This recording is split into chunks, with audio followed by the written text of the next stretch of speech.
Hi, welcome. Um, Today, we're going to be talking about developing your personal leadership development plan. As usual, before I go directly into um, what what I'm covering today, let me just remind you quickly of what this is.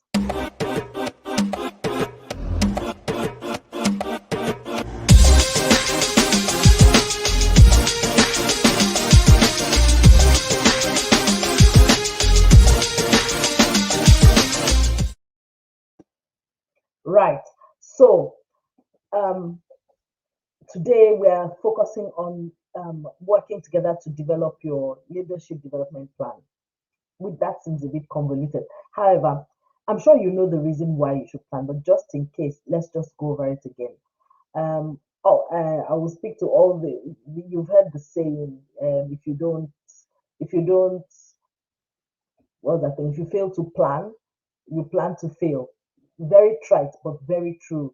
But also, if you haven't written down what's not, you know, written, made measurable, doesn't get done, right? You've heard that all the time. So it's really important if you've determined that you're moving ahead and you want to you want growth in your career, you want to get to executive level. Intention won't, alone won't cut it. Random actions won't cut it. You really do need to, create a plan, an action plan, and work it to get to where you're going. Now, many benefits to doing that. Number one, focus, right? Because you cannot improve everything and you cannot be everything. And it's important, our energy is not infinite. You do have to determine what's the most important, what's the most crucial or critical thing to focus on, and then just focus your energy. So, creating a personal development plan um, gives you focus. It gives you some measure of control, right? You're taking your destiny into your hands more or less, and taking action to make sure that you are creating the future that you desire. So focus, creating your future, but those are really, really great reasons to do a plan. But for me, the biggest opportunity a plan presents is just that, the way it facilitates your being able to think through what you need to do, how you need to do it, what resources you need, right? It actually helps you really visualize the journey in enough detail, right, to create a realistic map for you. So, yeah, I've covered why we should plan, right? So, very quickly, I'm going to go into today's thing. I've looked at the planning, the development process, leadership development process, right? And strategic action planning process and put it together to create a very simple, map for you to follow as you create your own personal development plan. And I've called it the 6 steps to create your personal leadership development plan. So right away, let's go to number one. Well, number one is understand the role requirements, right? I mean, there's no if you cannot see clearly where you're going, or if you don't know where you're going, how will you know that you have gotten there, right? So the very first thing you must do in any planning process is, first of all, create a very clear picture of the vision, of the destination. Yes, in this case, since we're focusing on leveling up to the executive, it is, where would you like to be, or what specific role are you looking to attain, right? And you can look at it from two perspectives, depending on your desired strategy to get there, right? Like I discussed with you last week, you can choose, like the majority of leaders choose, right, to use tenure, i.e., aspire to get executive level within your organization. If you're looking to do that, then you have to, really get clear on the role. So I want to become chief people officer at my organization. What does that role look like today, right? What is the current job description. What's the current job description? What's the profile of the current incumbent? That's what helps you get like a clear picture of, oh, if today, right? Of course, depending on how they're doing, but it's a good place to start. Today, the chief of people position at my organization, this is what it looks like, right? Get very clear on the role. So aside from the job description, aside from, oh, this person, what are the skills and capabilities and competencies the current incumbent has, you might want to quickly ask around and, just check and say, within my organization, what's this person's reputation? What's even the people that are considered to be star performers generally in the organization, right? And within that function, what sets them apart? All this help you to get a very clear outline of an understanding of the role, right? But you need to take it beyond that because your organizations are not static. First of all, they are not operating within a vacuum. They are facing a market which is their own primary driver, right? So you know that how that your organization must constantly evolve, right? And adjust to what the customers and the market are saying. So you need to, this is where you then step back and say, based on where I know that we are going, and you can only be clear on this if you understand your organization's strategy, right? Their strategic intent, where they're going. But based on what I know of my organization and where we've determined to go in the next 3, 5 years, maybe, right? What competencies, what skills must someone at the role I'm aspiring for also have or bear in mind? And you can also benchmark, look at other organizations, particularly the ones your keenest competitors as an example. Just what does their CHRO do? What are their own special capabilities? All of this is just to flesh out that you have a benchmark tool that is capturing the right and most important components, but most importantly, is also future focused, right? So we've said as an incumbent, look at what the incumbent is doing, look at the job description, what are your current business priorities, where are the gaps you see already, within your organization, who are the top performers at your organization, what differentiates them. I've covered that, right? And also then proof, market proof, future proof. If your roadmap, your own strategy to leadership and to getting to where you're going, the level you want to go, will involve moving to other organizations, then what I typically advocate that at the beginning of any job search process, go to the market, look for three job ads that describe the role that you are aspiring to. Look at all three of them. I say start with three. Some people do up to 20. But what you're doing is you're reviewing what competencies recur most frequently, what job requirements recur most frequently. You can typically, when you look at three, you can typically pick out anywhere from what 5 to 7. Sometimes I've seen 10 clear competencies that the strong contenders in the market seem to be um, requesting. Because let's face it, whilst every organization does their best to create a unique culture, we are all serving the same or similar markets, right? So we actually have to be better than one another, solving the same issues, really, right? So look at the job ads in the marketplace. What are the most commonly recurring competencies and job requirements?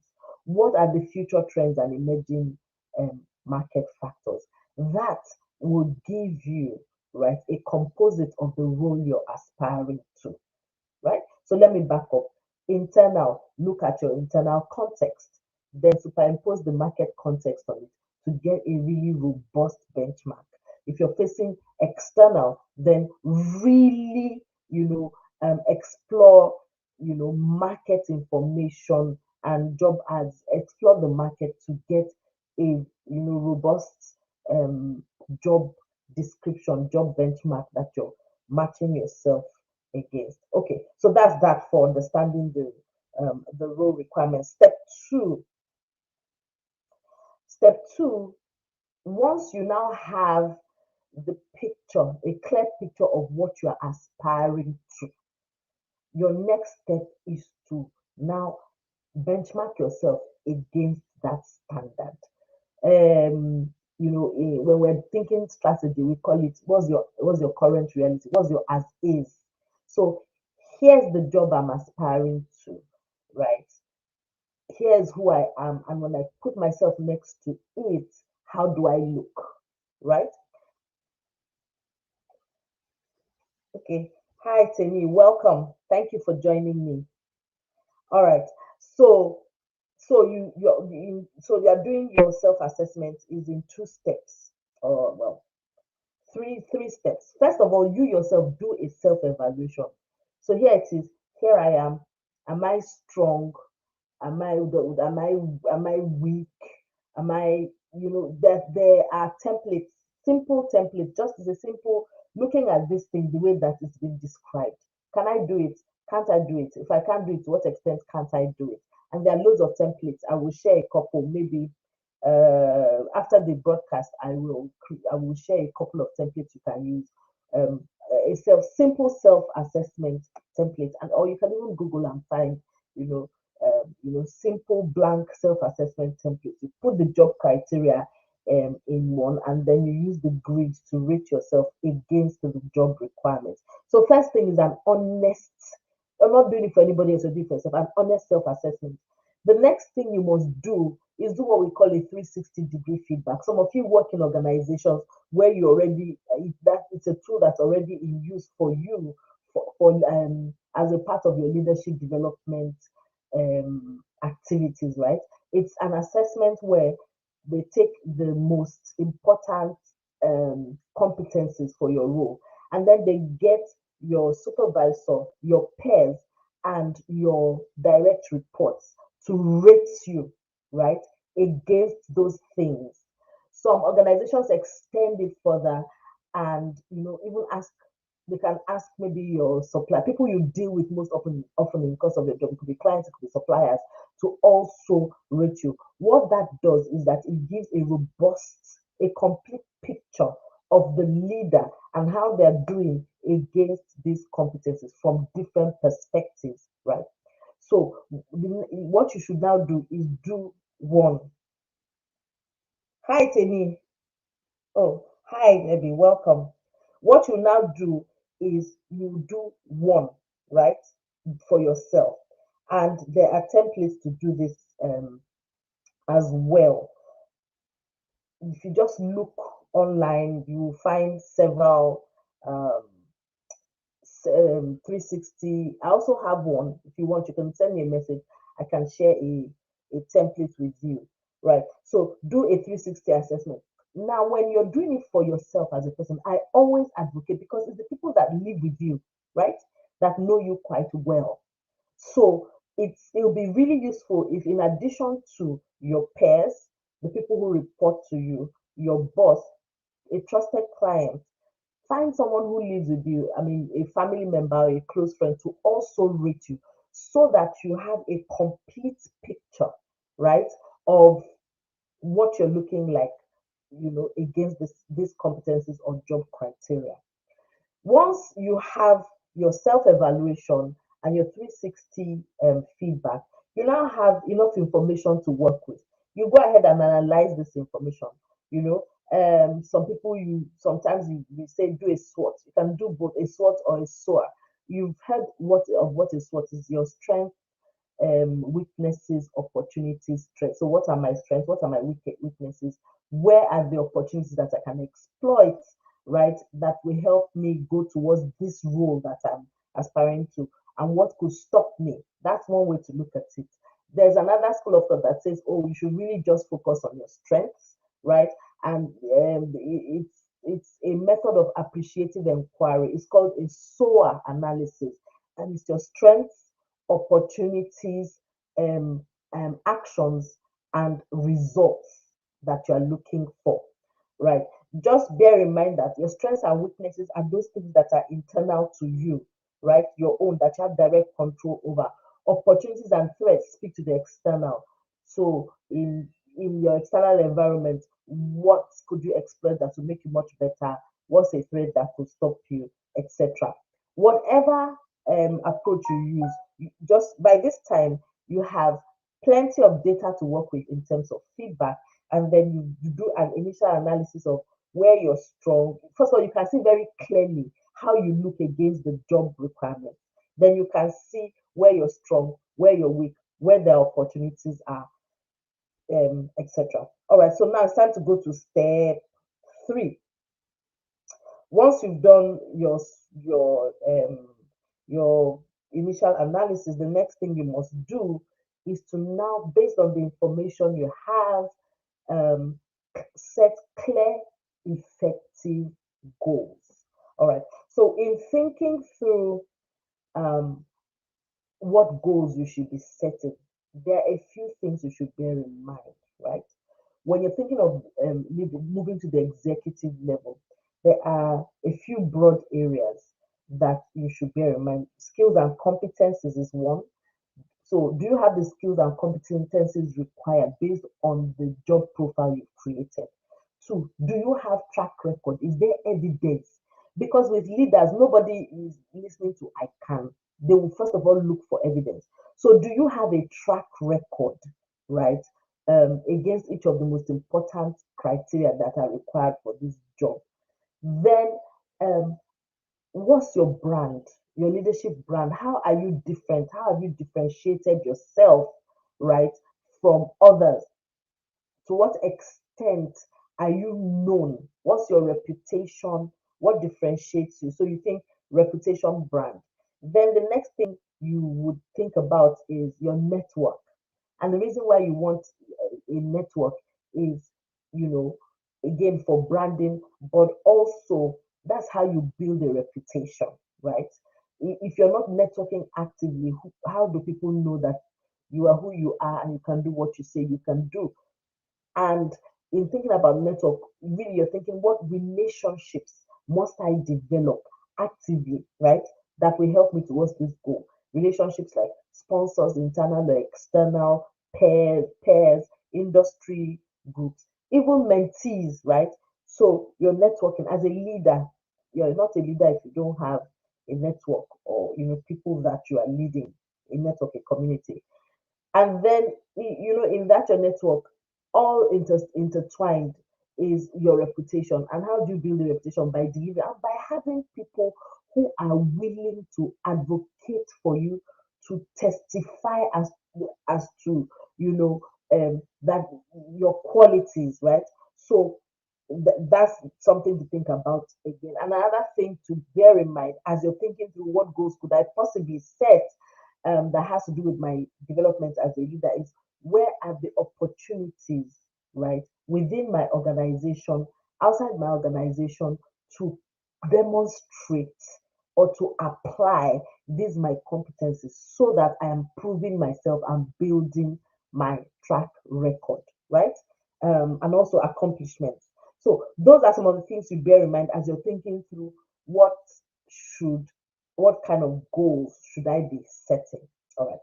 Now, your analysis from your self-assessment in step 2 would have shown up many several development areas. I have to warn you that it's important not to rush and try to solve everything at once, right? You have to pick not more than two. In fact, sometimes I say pick one, right? But not more than 2 to 3 developmental goals over a given period, because you don't want to stretch yourself too thin. It's better to take one goal, focus on it, and achieve it than to take on 5 and not be able to reach any. Um, I find that a mistake people often make in creating these plans is they don't factor enough the resources in terms of their own time and their own energy that they will need to make these things happen, right? So I would say focus, not more than 2 to 3 development areas, right? When you look thoroughly at what your context is, it will help prioritize the most important areas for development. So if you've looked at yourself, see where you match and where there are gaps, right? In asking yourself, what goals should I set? You should be asking yourself, if your path is internal, right? What's the one developmental area I can touch that will make the most difference, right? Given where my organization is right now and what their priorities are. That's what should be driving you. If you've chosen, oh, I'm going to be looking for a job externally, based on the outcomes from your research, which have you determined to be the most important of the several requirements that need paying attention to? Prioritize. That's the long and short. And as I said, I advocate pick one improvement. Some people say 2 to 3. Pick one, do it, and then come back and review when you've done it. Maximum 2 to 3. All right. Now, bear in mind that this is action planning. It's not long term, not right now. This is action planning. You're focusing on a 12-month period max.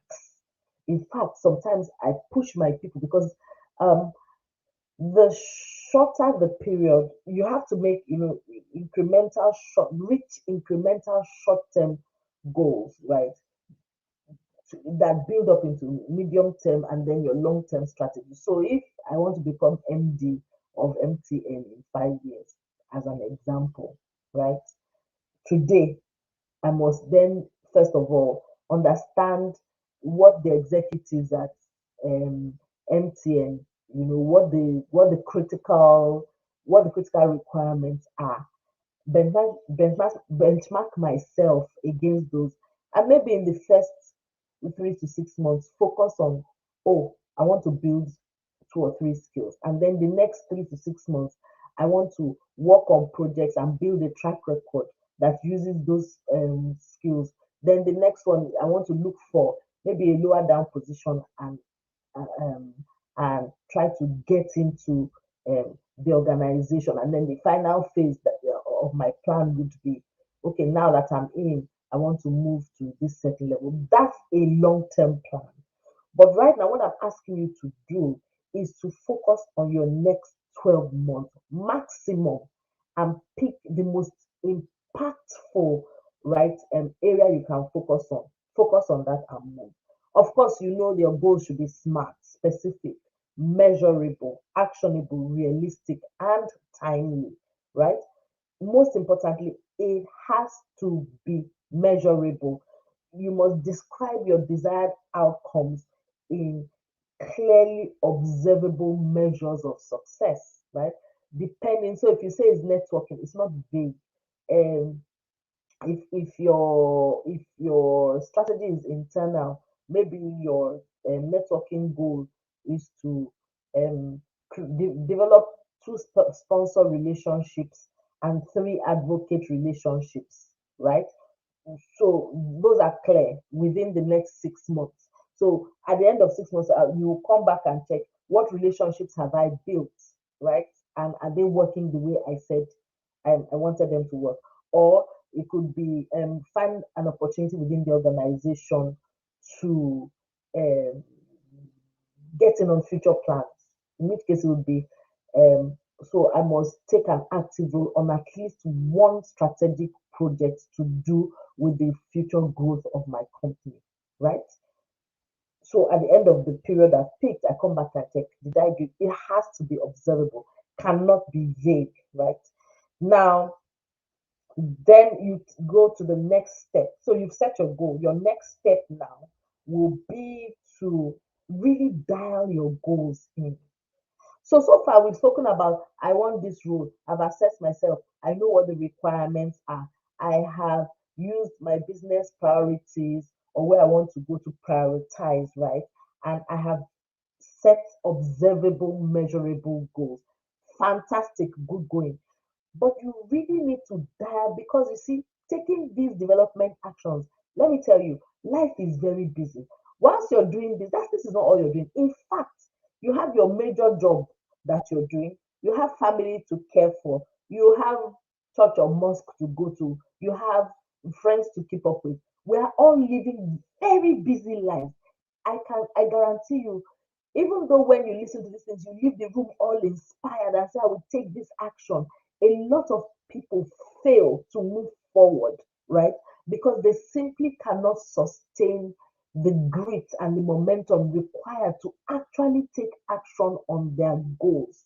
That is why we advocate this very deliberate visioning, right, and planning to help you see the path clear, right, to help you see the future, be able to set, oh, this is the vision, and write it down. But also you have to then dial it in. That is, check out the several other ways in which achieving this outcome you have set will make even more meaning to you, right? So let me tell you um, how to do that. So in dialing in your goals, you ask yourself, so this goal, what strengths, what personal strengths of mine will I be honing and developing even further by reaching this goal? It's an opportunity to hone your strength. Or what weakness, right, would I be actively mitigating, actively kind of converting to a strength, or at least getting a bit more competent at doing, right, by doing this action. Also, what weakness could stop me from doing it, and how do I solve for that? So, yes, it's a goal for where you are going to. It's important to your current business context. It is moving your career plan forward, but it's also developing your personal strengths or helping you address, weakness areas. But I think by far the biggest thing in determining what's worthwhile to invest your time, your energy in is, what does it really mean? No, what value will it give me where I work today or where I want to work tomorrow, right? What challenges at my organization will immediately benefit from my developing this skill or improving in this competence or in this area? What else will this change make? Really dial the goal in. And I don't know if I covered it, but I must tell you that even when you're setting the goal, right? So you see, in creating your desired, in defining your desired outcome, you must, that's defining your results. First of all, it is, what results do I want to see for myself? What results will my team see? What results will my organization see, right, from this investment I'm making in development? I even say people, because at the end of the day, a lot of what we do at work is driven by our family needs, right? What results will my loved ones see? Really think through and really create a concrete and interconnected vision, right, of results, of outcomes, statement of outcomes rather. All right. So once you've dialed it in, your next step is, given this goal that I have now set. The goal is very well articulated on the across all dimensions. It is smart. You know what outcomes it will bring for you. You know what outcomes it will bring for your team. You know what outcomes it will bring for your business where you currently work. You know what outcomes it will bring, or if you're looking for a job, you know what difference it will make in terms of your ability to, your ability to land the next job. You even know what outcomes it will bring in the longer term for, your family, your loved ones. The next thing to do is to then look at that goal and say, therefore, what development actions will I take? Right? Now, in defining your development actions, a lot of people just go and take a course and feel that they are done with it. You have to be a bit more strategic about determining what actions. And action is not just course. There are a multiple. You can take a course. You can join a community or a group. You can even go and join your town union, because you need visibility as a community leader as part of where you're going to, right? You can choose to mentor people. there is a plethora. There's, I mean, the actions possible are many and varied. So you have to use a structured way to look at, really looking at this goal. Oh, what must I do? And to do that, I want to refer you to um, there's a leading organization, leadership organization that I use their tools and their frameworks, right? It's called the Center for Creative Leadership. They're a global leader in leadership studies, and they did a study, a learning impact and pattern study, because they only deal with leaders, right? It was a 30-year, I mean, they looked at 30 years worth of data. And this is a while back. The standard I'm about to share with you is known throughout the learning and development community. And they determined they defined what they call the 70-20-10 rule, right? According to the 70-20-10 rule, you need three types of experience. That's when we start to talk about experiential learning. You need three types of experience to learn and grow as a leader. I was showing four, sorry. Three. You need three types of experience to learn and grow as a leader, right? 70% of that learning and growing, right, is from challenging experiences and assignments, right? For a lot of people on the job training, actually doing it. 70% of the learning you will do, the development you will do, is in challenging experiences and assignments. 20%, right, of how you learn and grow is from developmental relationships, accountability partners, mentors, coaches who are walking you through a structured application of the new skill or competency, right? Kind of like practice, right?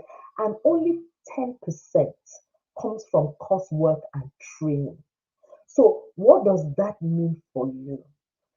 It means that if, for instance, your biggest gap is, I go to one that I think many people are facing these days, and it's important that we bear in mind, yeah, um, digital transformation, right? Let's say digital as a leader, a HR. Let's take my specialty now, HR, right? I'm a HR leader. Given COVID and all these changes are happening. So digital transformation, organizational digital transformation, or digital transformation of the HR function. That's what I've identified as the competence area of competence I must quickly grow over the next 6 to 12 months. My first step, right, if I'm using that 70-20-10 thing, is my first step is to first learn about it. So 10%, pick a training, pick a learning, pick a certification, and invest in it. But just understand that what you're doing is getting the knowledge first, right? Getting the knowledge, some limited application, so you understand the concepts. And based on the quality of the course you do, you would have been given opportunities to apply it to a certain extent. So you understand that. So first get the learning, that's 10%. Then the next thing is find a coach, internal or external, or find an accountability partner and say, listen, this thing I've learned, I want to apply it to do this same mini project. So somebody is coaching you through the several steps, right, of applying that thing, so that you are learning by application. So that's 20%. Then the biggest proportion is them turning around and saying, within my organization, what's the place, maybe in my function, what's the area of need? What's the, for instance, if I'm a HR, let's say um, the way we process leave requests, or with the way we determine our learning needs, right, is an area of concern, because I mean it's a lot of work.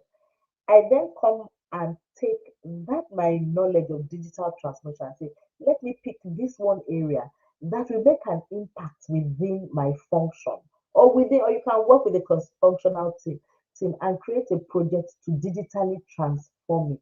Make the case, go ahead and execute, lead the charge, invite other people, but you're working on a digital transformation project. Look for opportunities, to actually work on a transformation, a digital transformation project within a real environment. That's the uh, um, fastest, most effective, most long-term, most sustainable way to really, really, really master something. And guess what? By the time you've done that, you've learned, but you've also started to build a track record at doing it. So whatever goal you have set, remember 70, 20, 10. Remember to define your action goals like that. Remember, it always starts with learning, goes to guided application, then goes to real life application. And last, we're here. And last but not least, identify your success assurance, right? So we know, right, that doing things, especially when you're swimming against the tide, is hard. So you must proactively ask yourself, what are the things I must have in place? I must plan for. And what kind of help do I need to make this happen? Right? What are the resources I will need to make this happen? Um, I remember I've said to you already that many people fail because they fail to resource adequately. Personal resourcing, no, to do the to be able to do the action that they planned to do. So, how much time will it take? Where will I find this time? Will it cost me money? Where will I get the money from?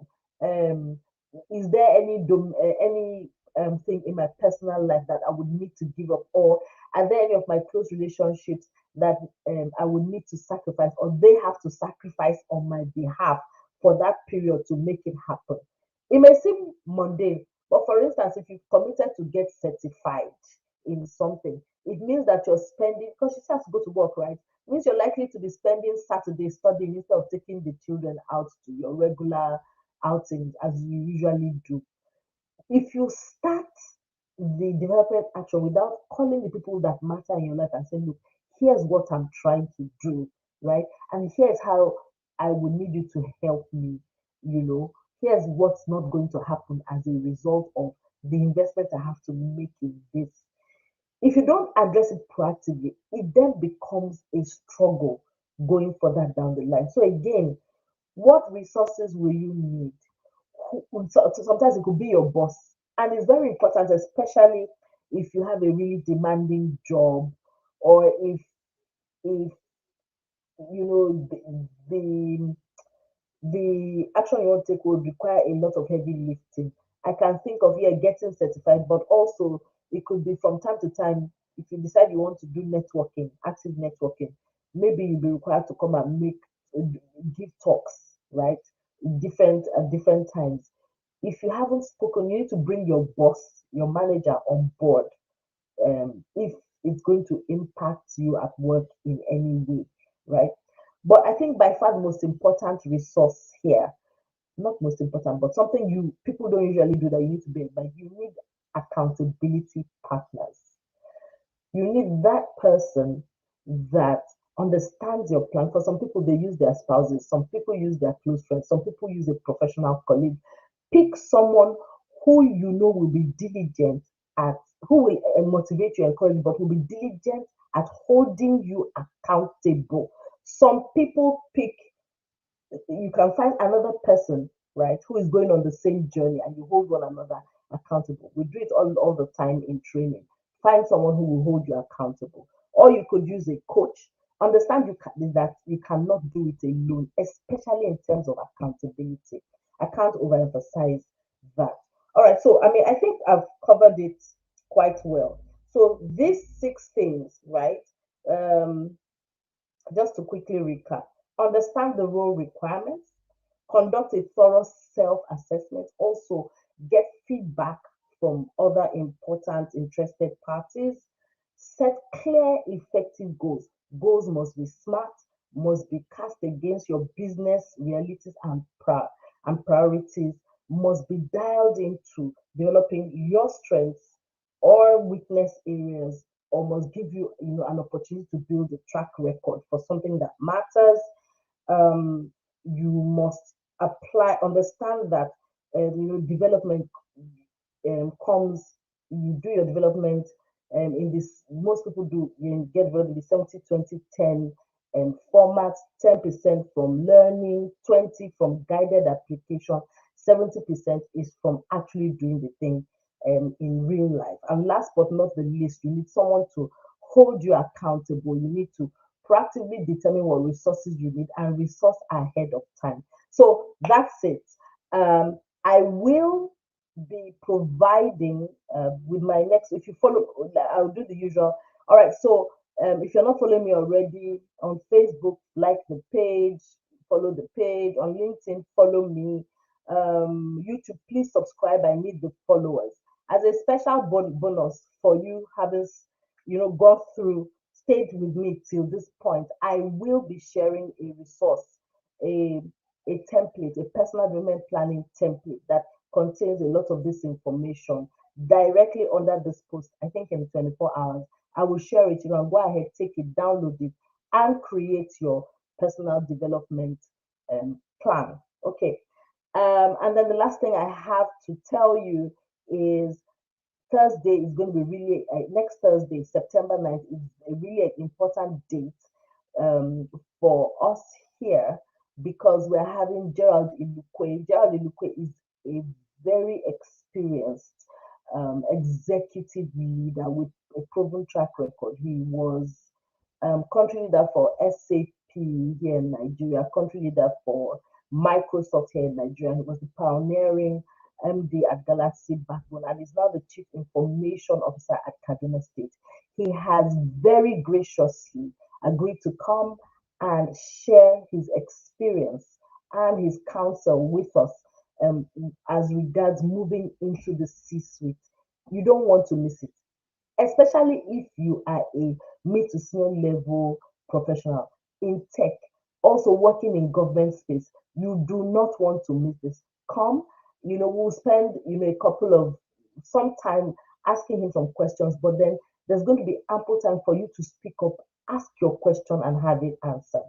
All right, so thank you for staying with me today. And until the next time, until next week, when we meet with Gerald, see you. Bye.